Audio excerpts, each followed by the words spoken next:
The Movie Clerks is a production of Hyperreal Media Group. Check us out at HMGLLC.SHOP, HMGLLC.SHOP.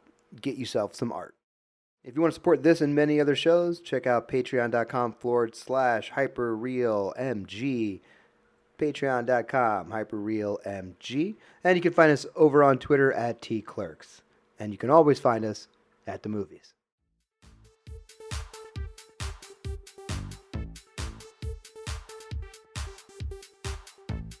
So let's get into the Zilla versus the Kong, and I want to say that the opening credits right away. Opening credits, I was impressed. I was impressed with the graphic technology in the opening credits. Oh no, it was great. It was It was great, right? It looked really good. no, what I liked about the opening credits is it really set up the tone that Legendary and Adam Wingard and Warner Brothers knew what we wanted to see. They do that whole bracket fight thing, right up to to start the film. So Yeah, like it's a it's tournament. yeah, just they didn't necessarily go overly rehashed to what Monarch was doing and all the other scientific mumbo jumbo that clouded three other movies. We already got all that, and I liked spoilering because that's what we do. I liked that this movie wasn't about the people.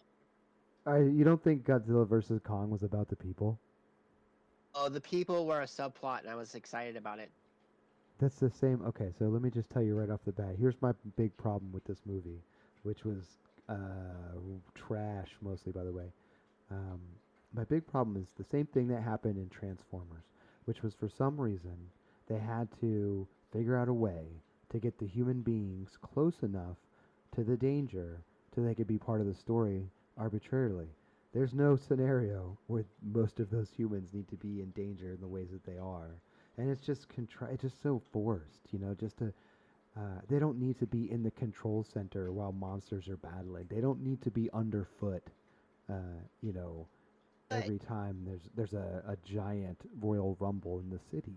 yeah, well, but to be fair, they still exist in this film, obviously, but it wasn't as bad as the previous versions leading up to this film.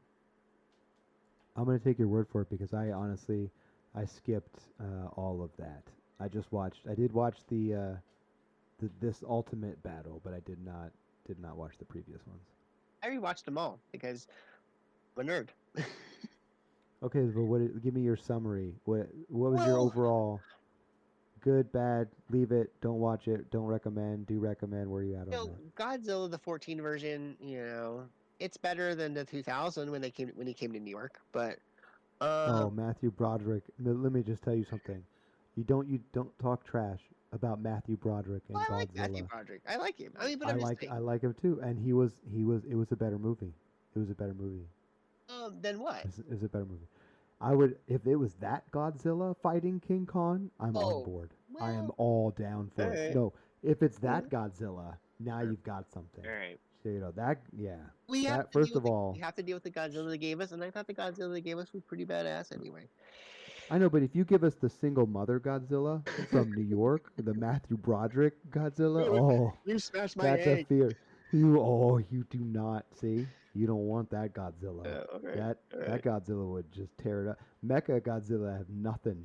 That thing would be Yeah. leaking oil if you saw that. Yeah, I like Mecha Godzilla when Mecha Godzilla is in the containment center where they're practicing with Mecha. But once you get Mecha Godzilla out into Hong Kong in the daylight, it's very Power Rangers.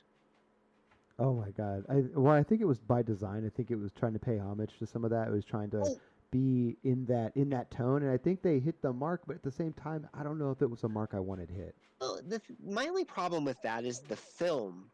Film is very well done, and visually it's stunning until Well, let's talk until that about. moment. I mean, let's talk about the lighting is good, the acting is good, the editing is good, the soundtrack is good, the visual effects are Oh, outstanding. amazing. State of the art visual effects for sure. The plot is as good as it could be for a movie of that type. Oh, I think It, it I think it's serviceable. yeah, it's as good as it could be. It leans heavily on things that have come before, but at this point, so much does. it's almost expected at this point. It's almost expected that you will Easter egg in some references to things that have come before. So none of that really bothers me. I just overall, I'm just beyond the target audience for two big monsters fighting, right? So that's That's so where I'm just surprising. like, So no. I'm surprising. just no, man. Like Yeah. I don't. So, but here's where I'm in though. Here's how you get me in. You give me the Matthew Broderick Godzilla, single mom Godzilla mad about her eggs, Uh, and you have her fighting the Mecha Godzilla from Ready Player One. Now I will watch that Oh, movie. all right. That movie I'm watching. Hmm. All right. I mean, I like this movie, but it's cool. I mean, I I didn't, man. I love it. couldn't wait for it to be over. I And, really I just I yeah. really couldn't wait for it to be over. Yeah. Oh, see, I love it. It I was a love it it. was a it was a tough watch. How do you love this movie? It's trash. Unbelievable. It's the best movie I think I've seen in 6 months. Okay, however, that could be okay. I'll give you that statement. That's accurate. That could be fact. Because honestly, the last 6 months have not been the best time for releases anyway. And on top of that, with everything getting pushed and Yep. content sort of disappearing, this movie could easily be, arguably, the best content that has come out in the last 6 to 7 months for sure. What's interesting about this movie, and since we're going to go down that rabbit hole, is what it would have done pre-pandemic. Or Because during, or if Marvel hadn't pushed its slate, because wouldn't it have been up against, one of the Marvel sequels at this point? I think it would have come out around the time. So it would. So I think originally it was slated, and somebody who will check us will say you're wrong. But I think it was originally slated somewhere around Black Widow and Top Gun Maverick. And Mm. so, we can send the Marvel hate mail my way. I think it would have crushed Black Widow because I don't have a lot of faith in that movie. Although I appreciate that Scarlett Johansson's getting a really big paycheck in that movie and she deserves it, but I don't think that movie is going to be as strong as people expect it's going to be. I think it's going to be Marvel is probably one of their worst movies. Well, And let's take a pause. Let's take a proper yeah, pause because yeah, we um, can do this because we're movie clerk professionals. Let's take another leap down another rabbit hole real quick and talk about Black Widow coming out prior to WandaVision finishing up and uh, Falcon Winter Soldier having its run, or coming out after. Do you think it will be perceived better or worse? and then Falcon Winter Soldier and WandaVision. Well, does WandaVision and Falcon Soldier make Black Widow a worse movie when it comes out? Okay, so I'm going to say she's going to split the two. I don't like WandaVision. Okay. I love, Falcon, so far. And Hmm. so I think it's going to be in the middle, mostly. Okay. So back up. So let's go up a level, back up to the Godzilla versus Kong level here. And you were defending this movie I being love this movie. being the best content that's come out in the last 6 months, and I have to agree on some level that is true. I will have to give, just because I say you're gonna have to, you're listening to the show is one thing you have to get used to. I will absolutely say a movie is trash and that I hate it, but I will also acknowledge its success. I will also acknowledge the talent that it takes to make that production, and acknowledge fully that my calling it trash is nothing more than me saying it's not for me, man. You know what I mean? I'm not buying a ticket, right? Like I didn't enjoy it. So that That's ticket, interesting. it's a sample size of one. No, Okay, but that's super cool and super interesting because the thing about it is that, and I think that's where the bigger box office kind of conversation kind of comes into play. This movie, now we're talking about it approximately 2 weeks after it's been released, has right, already made yeah, a it's been out profit. for 2 weeks. It's already made a profit. Reportedly, it has reportedly made a profit. But you know what? The fact that they are even able to float that it reportedly has made a profit is positive news in the environment that we've had the last 15, 16 months. Is it positive? Is it net positive because of the box office release or despite the box office release? So if you so based on industry data, now the data that they have on IMDb is the budget was 200 million. I heard it was 300 million, so who knows? But according to the cumulative gross, so this is box office across the world, it's made $338 million. So without taking into account the travesty that supposedly is HBO Max, they've made their money. So I think this is a very positive thing for people like you and I who like watching things at home. Oh, to be fair, having seen this, I probably would have went to the IMAX theater and actually saw it if I didn't like going to theaters by myself. It was that I wanted to see it. This is a movie that I think, to Legendary's credit, I think this movie would have definitely been a movie to see in a packed IMAX theater opening night with a cheering, audience. I think this is a popcorn movie. These are the movies that deserve to be in those theaters. Versus a lot of the other stuff that people have wanted to push into the theaters. So, I think it's positive. And I love this movie. I love the little details. Maybe it just hit me in the right spot. I don't know, but I like it. I like it a lot. So we're getting the high praise from Scooter, Yeah, and for me getting the pass. I will say this though, I think there's a lot to be said for this is a big screen, big theater movie. totally. There's no, it's a get a big tub of popcorn, Hmm. get a Coke that's 25 gallons, sit down in the middle row, whatever row is your favorite row, and have a screen, you know, that's the size of a skyscraper, right? And having those things be just as large as they can, almost to scale, as close to as scale as you're going to get, right? And Absolutely. I think you're right. I mean, that it needs that, it deserves that, it's made for that, and it is. If you are already a fan of that genre, if you already liked the movies that came before it, then you will enjoy it on any screen that you can see it on. But I think that for people like me, it has to be on IMAX. If I have any chance of enjoying that movie, right, I would have to enjoy it in a theater first, and then maybe later watching it on stream or on like a DVD or whatever, in a home theater setting. It's a home theater movie, like Yeah. that's why you buy the big screen. Oh no, well, especially within the last year, everybody has a big screen. Who wants one? Well, and projectors are so cheap now Yeah. that like, you want a screen the size of your wall, you can have one easy for very cheap. I know, exactly, and especially and that's what I think I love the most about the film is I would have loved for them to gone to Tokyo. Really wish they would have gone to Tokyo, but See, I thought Hong so Kong, that was Hong Kong. Hong Kong, That's where I was confused. Hong Kong at night was beautiful. I mean, it did offer this magical set piece. Um, Yeah, it was nice. my It was nice. I will say my favorite piece of the film, from that was that nostalgia when Godzilla's stomping around through downtown Hong Kong and the people are running, but we just know that he's essentially home. I did love kind of that, and I think that's what I really liked about it. I really liked the little details. I like the little details about the movie. I like the opening, the opening stuff where it kind of was like, "Hey, we're gonna have a battle. This is what this is going to be about." I loved how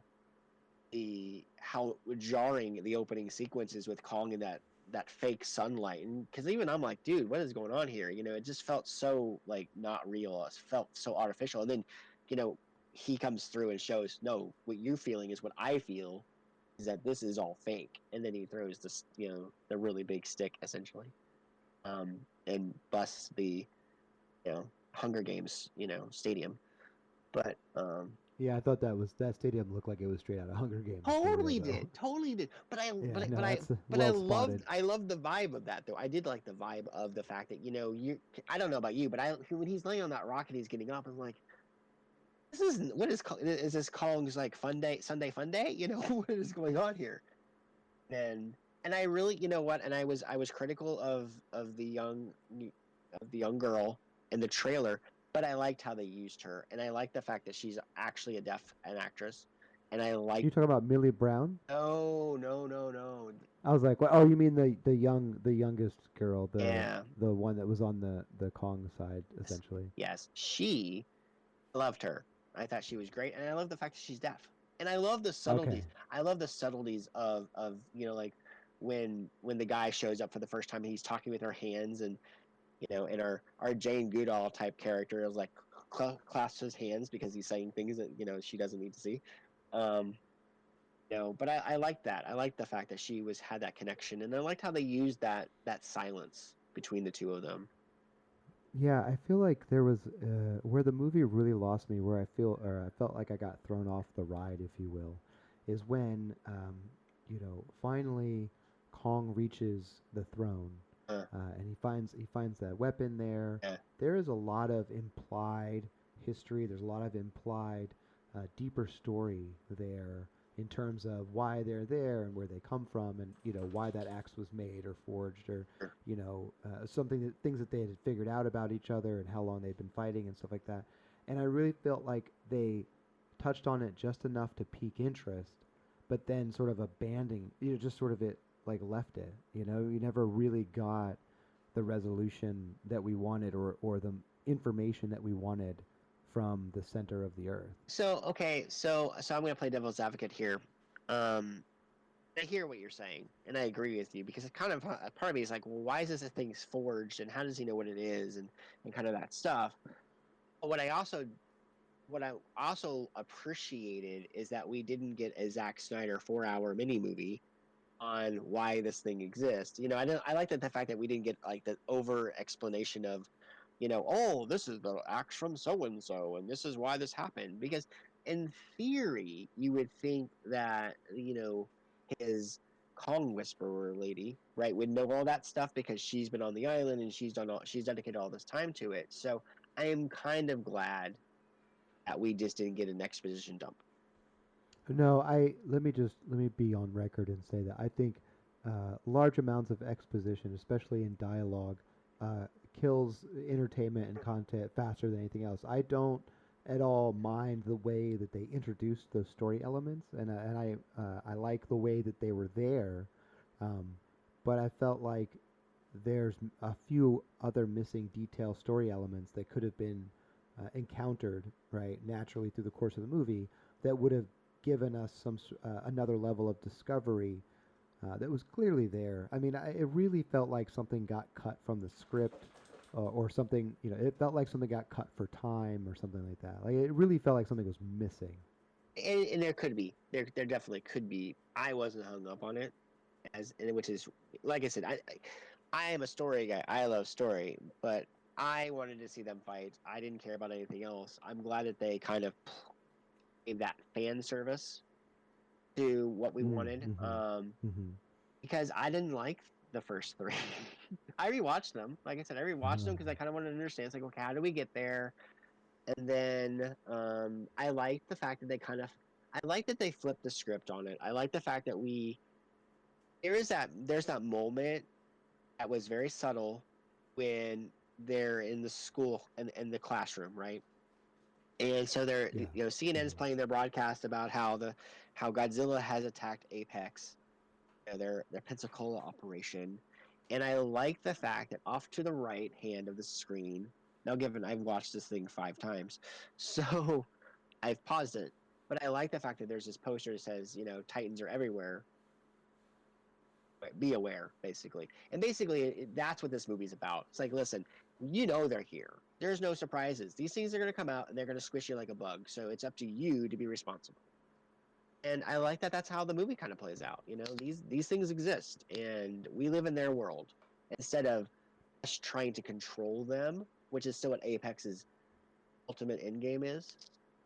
But I will have to agree with you that it added a layer of story that seems like it had been missing from earlier efforts, um, with the exception of, again, the Matthew Broderick vehicle, Godzilla, that came out. That had that. I mean, they definitely had some story drivers in that one that were there. But if you're gonna have the people in it, um, which feels unnecessary and weird to me, but if they're gonna be there, at least give them awareness of a realistic awareness of what's going on, right? Like they're not just surprised all the time every time because they're like, what? right, I can't yeah. believe it.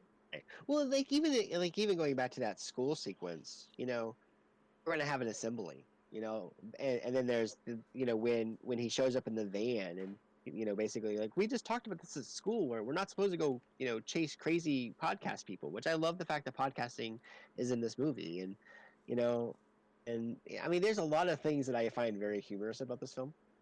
Right. Well, it's the best appearance of a podcast in a movie since For sure. Tusk. There you go. Yeah. But here's the other thing too is like when they, and I don't know if you've seen this movie, but when he shows up in the van, it's very reminiscent of Pump Up the Volume, which was back in 1990, which is about pirate radio. And so I love the fact that Oh yeah, that was a good one. Yeah, I love that movie. yeah. So That Pump Up the Volume and Sneakers, I think for me, and Hackers. okay, Those three movies sort of Hackers run is in the awesome. same. Hackers is so awesome, but Yeah, yeah. that's the point. That was so I loved. I mean, I don't know if that was the imagery they're going for, and you have to be kind of older to get it. But I love that whole moment of. I was like, oh, cool, yeah. We're talking about podcasting, and we're talking about which is kind of this new medium, which her dad doesn't really like. That's crap. So I love that fact that there's this kind of this discovery element to it. I love Bernie. Bernie is so awesome. But Um, does that still play though? I'd see that's where does that play anymore though? The idea that like, oh, oh, look at these, podcasters. In my day we had radio. I mean, is that realistic for? well, Don't you think most people at this point have an awareness of podcasts, even at older generation at this point? Well, but we also get the Movie Standard News Corporation, which is CNN, which is now fake news, right? I mean, so it's kind of like this tongue-in-cheek kind of current popularity. Like, well, your news that you grew up in the 90s, which was like hard breaking, is now kind of a joke. And podcasting, which is considered a joke, is actually really hard hitting and delivering real information. And I found that whole kind of tongue-in-cheek aspect of it very very interesting and kind of to our time. And so, That's true. I have noticed that the representation of media in modern movies is getting more comical and more.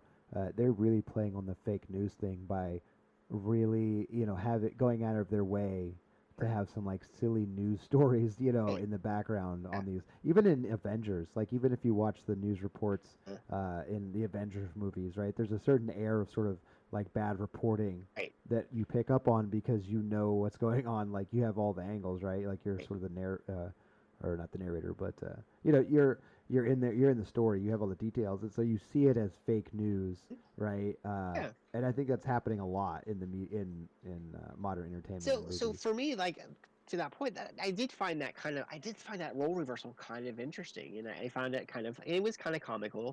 Especially when once we get we get the pods conversation and we get the drinking bleach conversation, which would have been way before anything else with the coronavirus. But I Right. it's super super timely. But the thing about it, what I really appreciate about this film, I really appreciated that there's a lot of there to your point, there's a lot of stuff that they really could have gone down a rabbit hole on, and felt like they knew what the lane was and they stayed within the lane. And maybe it's because we just came off of talking about, the Snyder cut, that I could really appreciate a movie that understood what it was about and stayed on topic. Instead of going off on all these little tangents that we could have got lost with the brother who got squished trying to get to the center, to the Hollow Earth. Could have really gone down that rabbit hole with a lot of exposition. To your point, once we got there, we could have had an enormous amount of exposition about why all this stuff matters.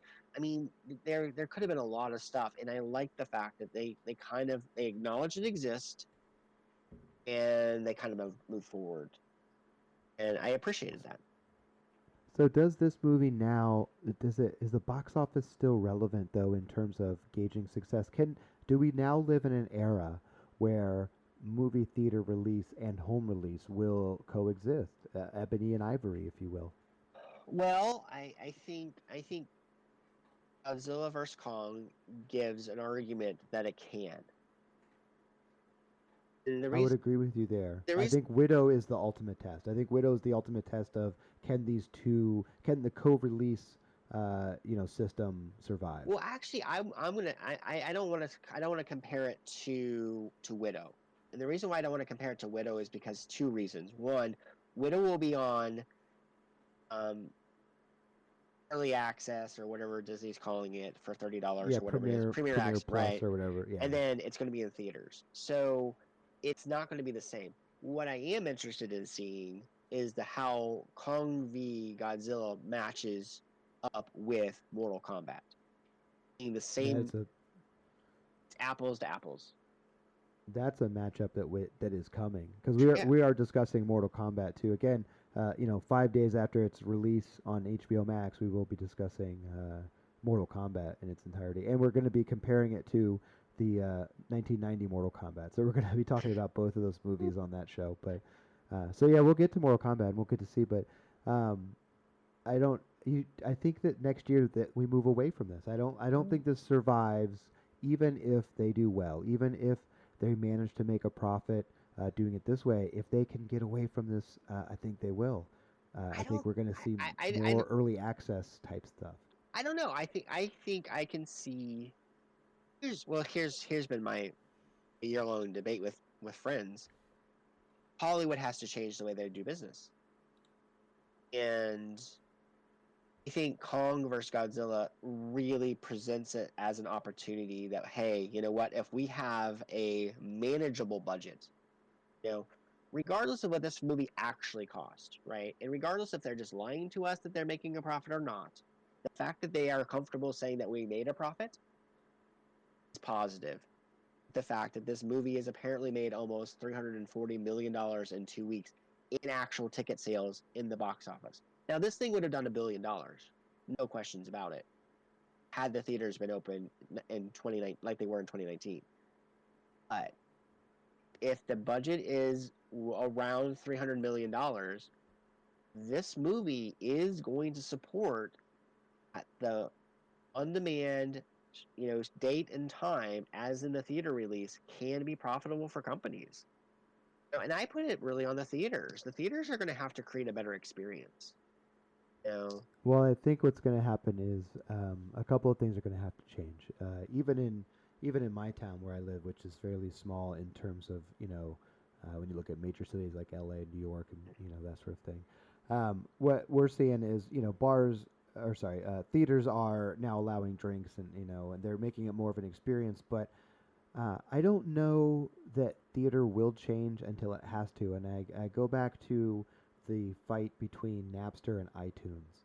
And the only reason that iTunes won that fight is because they made it cheaper than stealing it and easier than stealing it, right? It cost 99 cents to get any song you wanted, and you just click a button. You didn't have to do different weird servers and programs and all that kind of stuff. So they just they made the marketplace changed when it had to, and I think that we are still heading for the brick wall in terms of theaters as we know them now and theaters as they will exist in 10 years.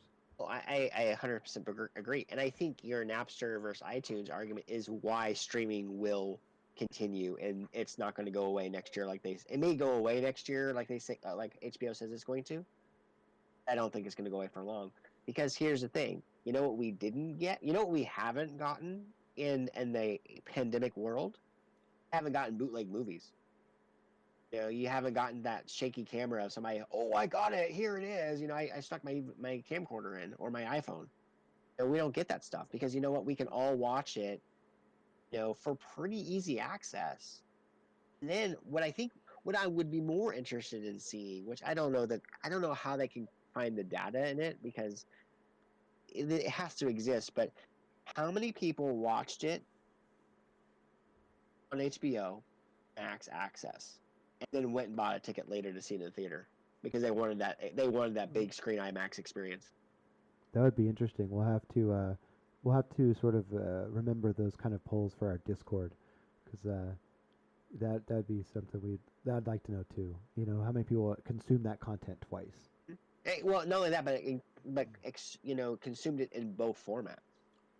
Right. Did Yeah. and did one format Absolutely. drive the other one? Because like I said, I watched it and I was like I said, I don't like going to the movies by myself and just because it's a social thing for me. But I would have considered going to see this in the theater, IMAX. I really would have. And I Oh, and I right and I on. really kind of hope that they bring it back once everything is packed, to that environment, because this movie screams for 200 people packed in a theater with popcorn and sodas and just cheering it on. It really does. I get goosebumps as we talk about it. But this is one of those movies that really deserved that audience, and that's where Legendary was really aggravated with HBO Max and Warner Brothers' plan to put everything on HBO Max. But to Legendary's credit, they did some other stuff. I mean, they did a pop-up shop I saw on YouTube in Tokyo, which was awesome, selling merchandise. And then there's a couple merchandise licensing agreements they've signed out which has some amazing art on shirts and things. So I think this will be, if we were writing a movie term paper, for the future, Godzilla vs. Kong will be a footnote in that paper of why whatever happens in 5-10 years happens, because this movie will have set a standard for it. Well, that's going to wrap it up for us on Godzilla versus King Kong, or if you will, King Kong versus Godzilla, whichever way they go. Officially in IMDb, it's Godzilla listed first, Yes. but I didn't want to show favoritism to either monster. They flipped them back and forth. I mean, interchangeable. Yeah, they're interchangeable, as they were in that movie. That's going to wrap it up for us this week. Next week we're talking Wonder Woman 84. Yes, is that correct? We are. Are you going to announce the special treat too? I'll let you have all the fun. Oh, and we're going to talk about 1990, Teenage Mutant Ninja Turtles. How awesome is that? We are. We're gonna revisit 1990s Teenage Mutant Ninja Turtles, and we're gonna talk about Wonder Woman 1984. So it's Turtles 90, Wonder Woman 84, which came out in 2021, and not 1990 or 84. It's right. Is it 20? Came out in 2020. Sorry. Yes, it's very confusing. It's very confusing. No. Oh. Very confusing. So we'll do that on the next one. In terms of upcoming shows and events, we will be discussing Mortal Kombat. We'll just wait for it to be on streaming service for 5 days before that makes it into an episode. And for Black Widow, we will not be discussing that until it's on regular Disney Plus for at least 5 days. So that's after it clears its Premiere Plus access. That's after it clears its theater run, and then lands on Disney Plus for everyone else. And is on there for 5 days, and then we'll get it onto an episode and definitely be discussing that. We are also going to be discussing in the near future WandaVision as a series as a whole, and 5 days after Falcon Winter Soldier wraps up, we will also drop that into discussion somewhere as well. So all of that is upcoming. Scooter, where can they find you if they want to reach you? They can tell me why I'm wrong with my movie points on Twitter at Scooter26221. And you can find me at BitesizeAC on Twitter. As always, if you want to get on the action, tell us why we're wrong, tell us why we're right, hop over to our Discord there, hosted by Hyperreal Media Group, and get in on the conversation, be part of the show. So until next time, I'm Adam, that's Scooter, we are your movie clerks, and we'll see you next time.